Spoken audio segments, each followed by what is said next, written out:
Hi అండి, అందరూ ఎలా ఉన్నారు? బాగున్నారా? నేనైతే చాలా బాగున్నాను.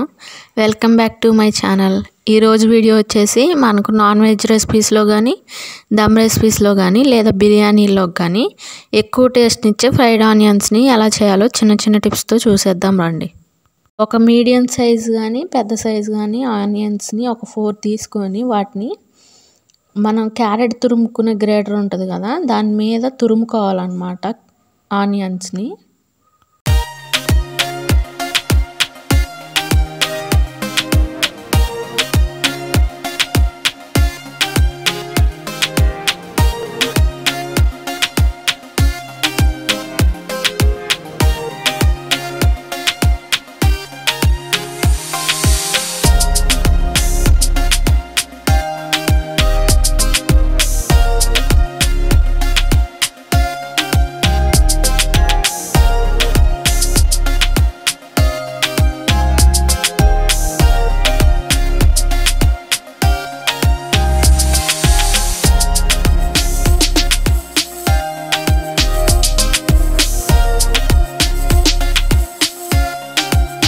మొత్తం అలా గ్రేట్ చేసుకున్న తర్వాత దాన్ని గట్టిగా పిండితే ఉల్లిపాయ రసం వస్తుంది.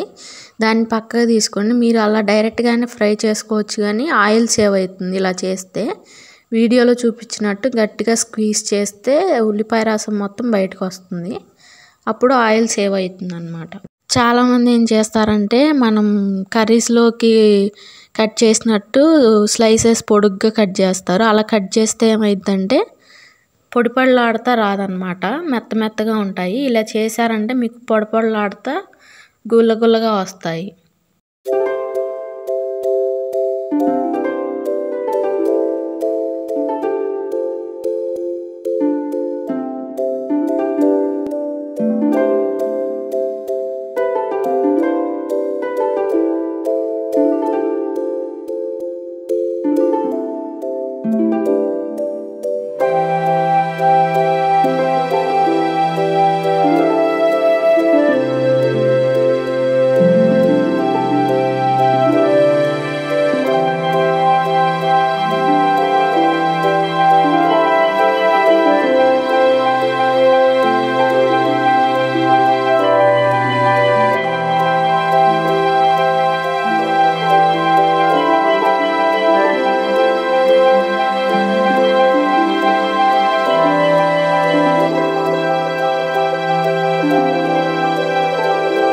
ఆయిల్ని బాగా హీట్ చేసుకున్నాక ఆయిల్ని మీడియం ఫ్లేమ్లోకి టర్న్ చేసుకొని కొంచెం వేసుకోవాలి.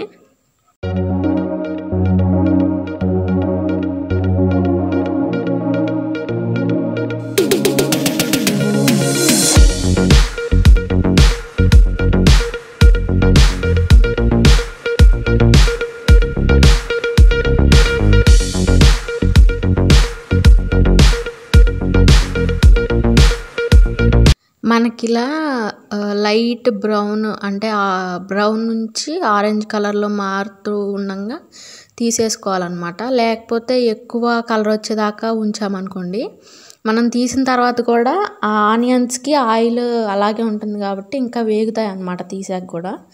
అందుకే కొంచెం ముందుగానే బ్రౌన్ నుంచి ఆరెంజ్కి షేడ్ మారుతున్నప్పుడు తీసేసుకున్నామంటే ఆయిల్ వేడికి బయట తీసిన తర్వాత ఇంకొంచెం రైట్ బ్రౌన్ షేడ్ అయితే వస్తాయన్నమాట. అయితే బయటికి తీసిన తర్వాత ఆనియన్స్ మొత్తం ఒక టిష్యూ పేపర్లో కానీ ఏదన్నా వైట్ పేపర్ సంథింగ్ దేంట్లో కానీ తీసి బయట ఫ్యాన్కి కొంచెం ఆరబెట్టిన తర్వాత గ్లాస్ కంటైనర్లో కానీ మీకు ఇష్టమైతే ప్లాస్టిక్ వాటిలో కానీ వేసి స్టోర్ చేసుకోవచ్చు.